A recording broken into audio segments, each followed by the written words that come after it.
नमस्कार। आप देख रहे हैं अदृश्य सत्या। अमाल की बात है, कभी चाय बेचने वाला यह परिवार आज अरबों डॉलर के साम्राज्य का मालिक, लेकिन इस चमक के पीछे छिपा है एक ऐसा काला सच जिसे देखकर पूरा देश हिल गया। 1980 के दशक में संदेसेरा भाइयों नितिन और चेतन ने अपने पिता के साधारण टी ट्रेडिंग बिजनेस को विस्तार देना शुरू किया। वक्त बदला, कारोबार बढ़ता गया और देखते ही देखते यह छोटा सा व्यापार बन गया मुंबई का एक विशाल कॉन्ग्लोमेरेट।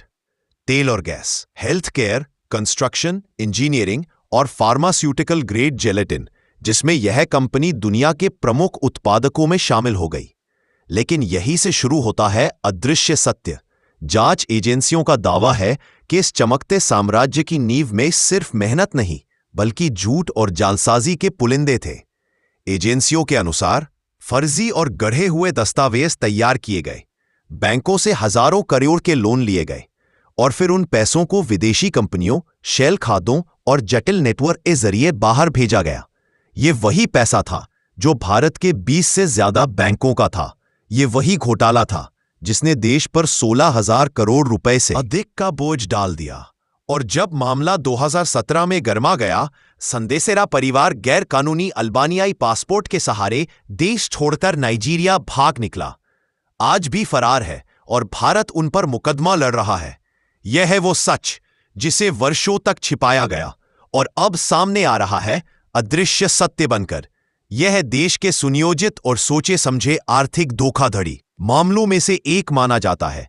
अरबपति भाई नितिन और चेतन संदेसेरा पर 1.6 अरब डॉलर के बैंक घोटाले का आरोप है, जिसे देश के सबसे बड़े आर्थिक घोटालों में गिना जाता है। बताया जाता है कि इन दोनों ने सभी कानूनी कार्यवाही से छुटकारा पाने के लिए 570 मिलियन डॉलर देकर समझौता करने की कोशिश की थी। कुल मिलाकर यह मामला दिखाता है कि कैसे बड़े स्तर पर योजनाबद्ध आर्थिक अपराध देश की बैंकिंग व्यवस्था और आम जनता के भरोसे को गहरी चोट पहुंचा सकते हैं। यह पूरा मामला 2017 में गंभीर रूप से गर्मा गया था। उसी समय नितिन और चेतन संदेसेरा अपने परिवार के साथ गैर कानूनी अल्बानियाई पासपोर्ट का इस्तेमाल करके भारत से भाग निकले और नाइजीरिया में जाकर छिप गए। आज ऐसी कई बड़ी आर्थिक धोखाधड़ी करने वाले लोग भारत से फरार होकर विदेशों में रह रहे हैं।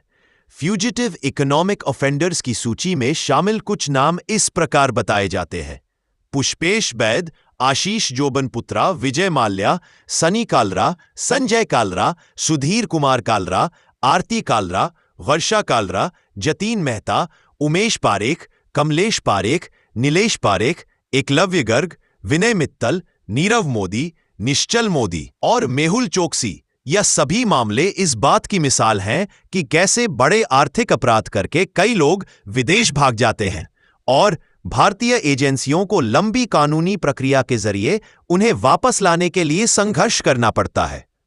ऐसा देखा जा रहा है कि घूसखोरी, भ्रष्टाचार, तस्करी और बैंक धोखाधड़ी जैसे गंभीर आर्थिक अपराधों में शामिल कई आरोपी एक एक करके देश से फरार होकर सुरक्षित ठिकानों की खोज करते हैं। जांच एजेंसियों की कार्यवाही तेज होते ही ये लोग विभिन्न देशों में शरण लेने की कोशिश करते हैं ताकि किसी भी कानूनी कार्यवाही से खुद को बचा सकें। यह घटनाएं इस बात को उजागर करती हैं कि आर्थिक अपराध करने वाले किस तरह अंतर्राष्ट्रीय नेटवर्क, शेल कंपनियों और नकली गैर कानूनी दस्तावेज का इस्तेमाल कर ग्रेट एस्केप की योजना बनाते हैं और लंबे समय तक कानून की पकड़ से दूर रहने में सफल हो जाते रहे। तटस्थ विश्लेषण: फरार क्यों हुए? भारत में नीरव मोदी, मेहुल चोकसी, विजय माल्या या संदेसेरा समूह जैसे कई बड़े आर्थिक घोटाले तब उजागर हुए जब एक, बैंकिंग सिस्टम में कमजोरियां थीं, कई वर्षों तक लोन की मॉनिटरिंग ठीक नहीं हुई, एनपीए छिपाए गए और समय पर कार्रवाई नहीं हुई। 2, जांच एजेंसियों को सूचना देर से मिली, घोटालों की जानकारी सामने आने और एजेंसियों द्वारा लुकआउट नोटिस जारी करने में अक्सर समय लग गया। 3, कानूनी प्रक्रिया और सिस्टम धीमा था। कई मामलों में आरोपी देश छोड़ने से पहले किसी भी सख्त प्रतिबंध जैसे LOC, passport seize, travel ban के तहत नहीं थे। 4, अंतर्राष्ट्रीय कानून जटिल है। किसी भी व्यक्ति को दूसरे देश से वापस लाना एक लंबी कानूनी प्रक्रिया है, एक्सट्रेडिशन। जिसमें विदेशी अदालतों के फैसले भी शामिल होते हैं। अभी तक कोई साबितता इस जानकारी नहीं है कि किसी सरकार ने जानबूझकर किसी बिल को ले पाया था। वास्तविकता यह है कि ये घोटाले कई वर्षों से चल रहे थे। कई तो पिछली सरकारों के समय से शुरू हुए और सिस्टम की देरी तथा कमजोर निगरानी का लाभ उठाकर आरोपी बाहर निकल पाए। अब सवाल है भी कि जनता का सवाल सही है, जवाब मिलना चाहिए। आपके सवाल की भावना सही है कि 20 से ज्यादा बैंकों का इतना बड़ा नुकसान कैसे हुआ? 16,000 करोड़ से अधिक की डिफॉल्ट राशि कैसे जमा हुई? जमा पर क्यों नहीं रोक सकी? सिस्टम में इतनी बड़ी खामियां क्यों थी? वो प्रश्न किसी एक सरकार पर नहीं बल्कि पूरे बैंकिंग और निगरानी तंत्र पर उठते हैं। जय हिंद,